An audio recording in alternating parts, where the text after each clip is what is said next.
my friends, so this is part 4 of the video, and if you're watching this you probably watched the second and third part. I'll be uploading the first part tomorrow, so don't worry about it. But if you've now watched the series, like, I hope you watch the first one, Why You're Enough, the second one, Getting a Good Outfit, the third one, Getting in State and Overcoming Approach Anxiety. So this one's a fourth one, What to Say During the First 5 Minutes of the Interaction. Because I see many guys, they're just mass approaching and they don't have a game plan. And it's actually from Tom Torero, like I was a big fan of him, and he would always focus on having a game plan. Like, it's not about just going and doing game just because, just out of self-amusement. Like, there has to be an agenda, quote unquote. There has to be a goal as to why you're doing this. And because there's a goal, like, I would just spend 10 minutes in total in a set. 5 minutes doing this, and then the 5 minutes that I'll explain in the next video. But it's just very, like, on that point, because you just really need it if you want to, like, move forward.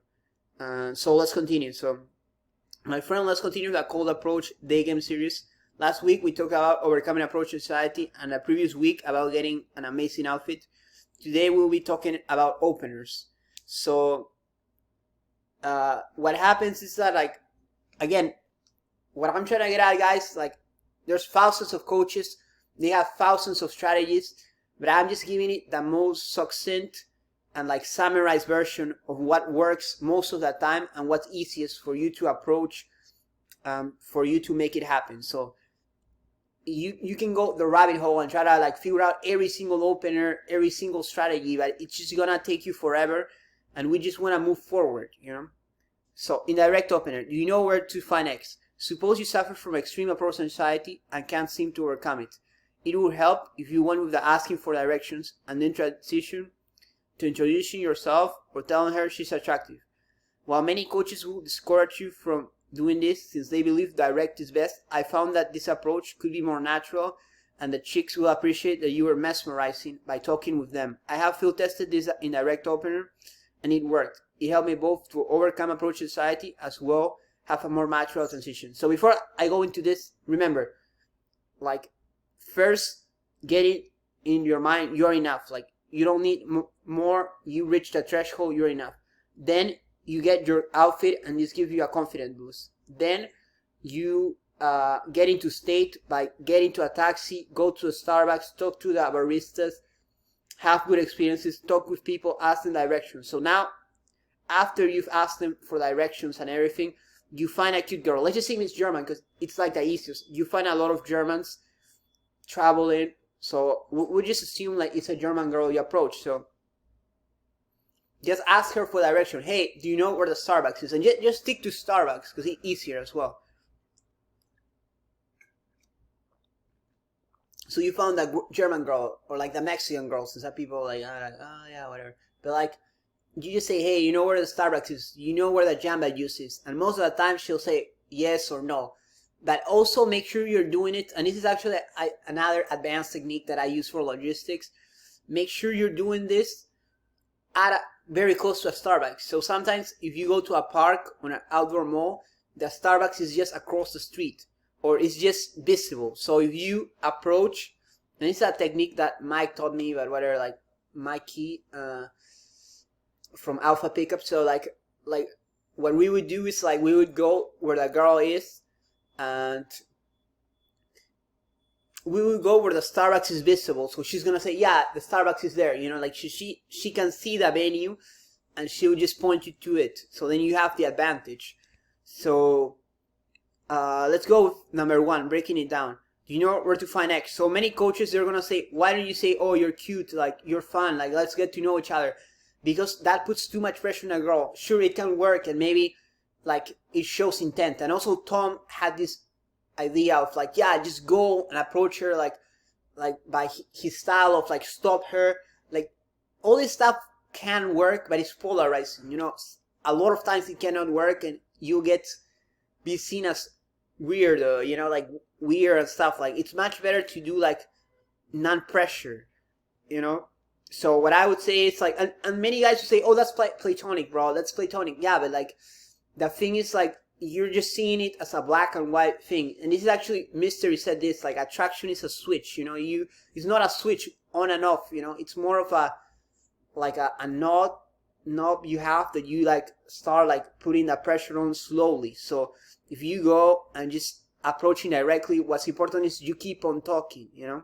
So direct opinion, comment on the item she has and continue talking. This is actually, no, this is what I would do. So you tell the German girl, hey, your t-shirt, the Sex Pistols, it's cool, I like it, you know.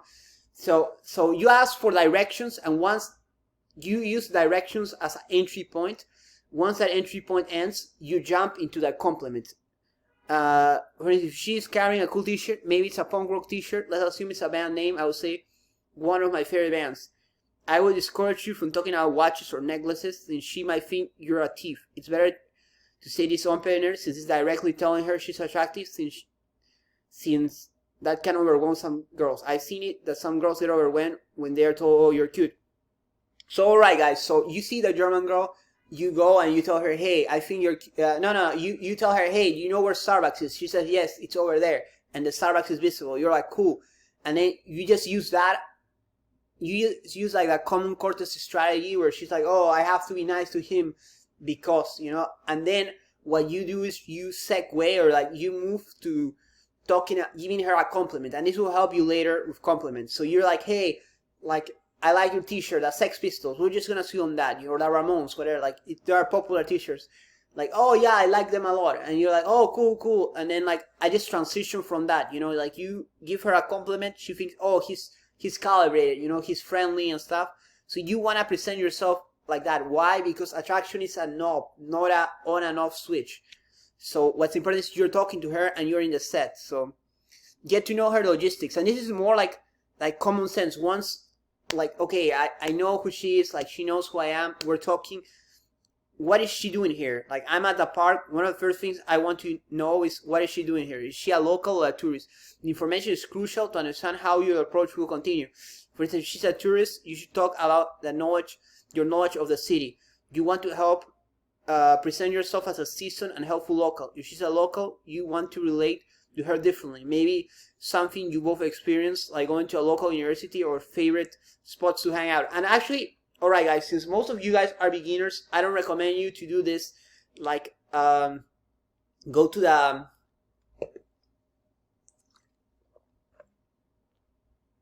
I don't recommend you guys to approach locals, because it's another kind of worms, and like, it'll take a lot more time and it's harder. So just always go for tourists, because that gives you an added advantage. Like, always, and what's the frame, and this is what Madison talked about, because I think he does have game, by the way, like, some people were criticizing him, but I also learned from him. You're gonna set up a role where you're like, yeah, this is, and Todd has talked about it as well, but like, what you're gonna do is just like, set up a role like, hey, I'm a tour guide, like, I'm a connoisseur of this city, so you immediately put yourself at a higher value than her, like a higher spot, and then she's gonna ask you for advice. So I'm like, hey, how do I get around the city? Like, what should I do? So you're just gonna say, oh, you know, like, why don't you go to like something very popular, you know, like, why don't you go to this theater, or like this concert, you know? Make it something that is very public, accessible, and something that is appealing. You know, sometimes I'm like, hey, there's a concert by this rapper, you should check it out, and then she has a high interest on that. And this relates to promoter game later as well, but like you, it's just simple, you know, like, and what is she doing here? Like, there's, and with this, with the logistics, you get to know, okay, like, and we're gonna continue with German girl, because she's the easiest example. So she's like, oh, I'm from Germany, from Hamburg, I'm only here for 3 days, I'm visiting this city, and I just wanna like see what's cool, you know. So then you have where she's from, like, what is she doing here? How much time do you have to hang out with her? Like, you have a lot of crucial information, which is essential. And you already set up a role where, like, hey, I'm the expert on the city, so she has to consult with me. And it focus more on this practical stuff as opposed to like the whole attraction, you know, like coaches focus too much on that and not on this stuff, you know. Get to know her logistics part 2. What are her plans for the day and the following day?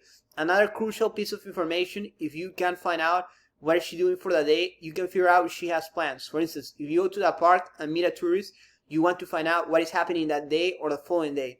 I found out that sometimes tourists will be visiting with a special monument in a city and want someone to show them around. Hence, it's important to know the information early to make concrete plans. And this is crucial, and Luke has talked about it, and even my former mentor Psych has also talked about like how important is concrete plans. If you guys don't have concrete plans, like you lost. That's why you guys are like, hey, I approached 100 girls, nothing happened. It's because you never made concrete plans. So okay, so she's from Germany, she's here, she likes the punk concert, she's here in like LA or somewhere like that, or New York, whatever, like Atlanta for like only a few days, Las Vegas. And so she wants to go to see that concert, you know, on Friday. It's Wednesday right now, you know, so then you have like a whole material, a whole narrative to work on, you know. So okay, like you're gonna try to push for her and you to hang out there. So build a strong commonality. And we're gonna go back to a Sex Pistols example. So now the last point is to make sure you build a strong commonality. This is Social Circle Blueprint 2. It's like, are you interested? For instance, if she says she loves picnic, you could use the picnics too and try to build from there. You might want to suggest that both of you get together the next day to have a picnic together. Whatever the strongest is, build on that and try to be a part of it. So, okay, so perfect. So say you approach a German girl, she's wearing the t-shirt, the Sex Pistols. You just tell her, hey, there's this concert venue, because you're like connoisseur, right? Like that city expert. There's this concert venue, like we can go, it's really cheap, it's really easy to get there, like on Friday. So we're talking Wednesday. On Friday, she's leaving on Monday or Tuesday. So you want to meet her within like 2 or 3 days. But that's for the next video. But like, so you, like she says, oh, I love punk rock music. And you're like, oh, perfect. Because I was going to go there to that concert. It's very cheap. Let's go. So she's going to have a really high interest to meet you. Because one,